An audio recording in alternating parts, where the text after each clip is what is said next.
Hello viewers, on today's video I'm gonna show you how to replace the front brakes on this 2022 Toyota Highlander. Let's start by compressing our caliper using a flat blade screwdriver or a pry bar, a small pry bar rather, and we're gonna remove our 14mm caliper bolt, and we're gonna hang our caliper with the bungee cord. And let's inspect the slider pins here. They're a little hard to move, so we're gonna have to grease them and clean them up. And let's take the old pad out and let's remove our caliper bracket. It is a 19mm. Make sure before you take those clips out that the new pad and rollers come with those clips, so sometimes they don't, or you might have to buy them separate. If you don't have, you're gonna have to reuse it. If you do, just take them out and clean the caliper bracket. And you can use a wire brush for this. I like using that tool because it's faster, but in reality you don't need a tool like that to do this job. You can use a simple wire brush from Harbor Freight, and I'll include them in the comment section below too. So let's grease our slider pin here with some grease and put it back on.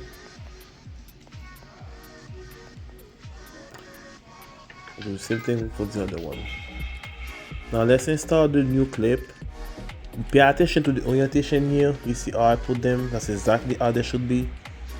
They are specific. You can just pick any one out of the package to put it on. You need to make sure they're on the right side of the caliper bracket. So now let's remove our old rotor. I'm gonna use a hammer, hit it a few times, and let's clean the hub. So the new rotor have a new surface, even surface. Even for that one, you can use a simple wire brush too. You do not need this tool for this.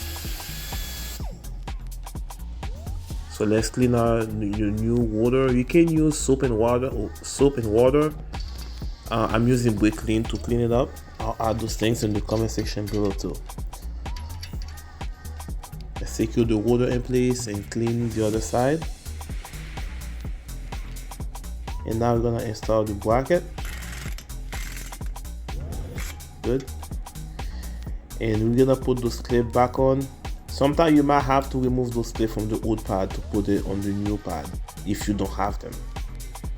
So make sure the clip go to the top, like I'm doing here. You put the bottom part in, and you're gonna push down on the clip so you can push it to the caliper bracket. The same thing for the other side. You're gonna push down on the clip so it can be secure inside the caliper bracket. And now we're gonna grease the back of the pads, and we install our caliper. I put the caliper, the top bolt on the caliper first, so I can install the anti-drag clip. Sometimes when you install them, they have a tendency to push the pad out on both sides. So I like to keep the caliper over it to secure it. I didn't have to on that vehicle, but I've seen that happen before, where they'll pop out and they fly out the caliper bracket, and you have to chase them and put it back in. So that's why I end up putting the top bolt first to secure it. So let's put the bottom bolt, and that's it guys. Thanks for watching. See you on the next one.